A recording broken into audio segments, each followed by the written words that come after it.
টাকার ব্যাপারে আপনি যা জানেন সব মিথ্যা। টাকা কি শুধু উপার্জন আর খরচের বিষয়, নাকি এর পেছনে লুকিয়ে আছে কিছু গভীর মনস্তাত্ত্বিক নিয়ম? আমরা টাকা নিয়ে অনেক কিছু জানি বা বিশ্বাস করি, কিন্তু সেগুলো কতটা সত্য? আজকের ভিডিওতে আমরা মর্গান হাউসেলের জনপ্রিয় বই দ্য সাইকোলজি অফ মানি থেকে কিছু গুরুত্বপূর্ণ শিক্ষা শেয়ার করব, যা আপনার টাকার প্রতি দৃষ্টিভঙ্গি পাল্টে দেবে। টাকা মানে শুধু উপার্জন নয়, ব্যবহারের বুদ্ধিমত্তা।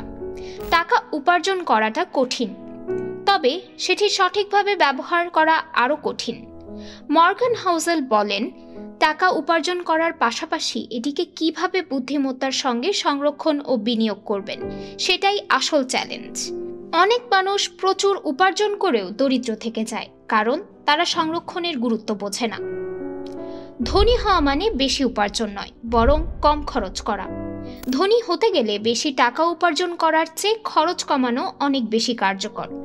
যদি আপনার চাহিদা কম হয় এবং আপনি সংযমী জীবনযাপন করতে পারেন, তাহলে সামান্য উপার্জনেও আপনি সচ্ছল থাকতে পারেন।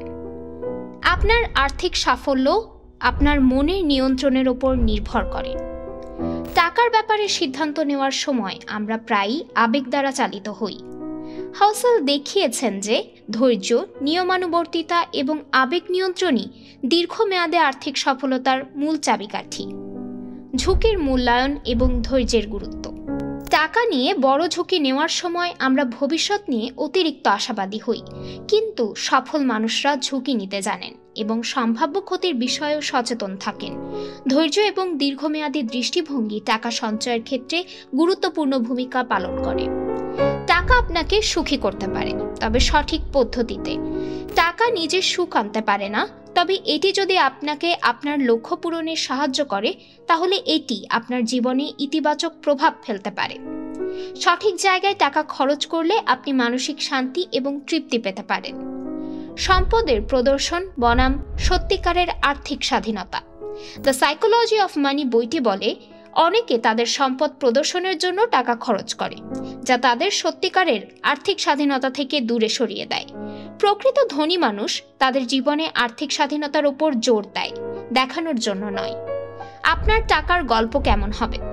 টাকার সঙ্গে প্রতিটি মানুষের ভিন্ন অভিজ্ঞতা থাকে। আপনি যদি সঠিক শিক্ষা, অভ্যাস এবং পরিকল্পনা নিয়ে চলেন, তাহলে আপনার টাকার গল্প হবে অনুপ্রেরণামূলক।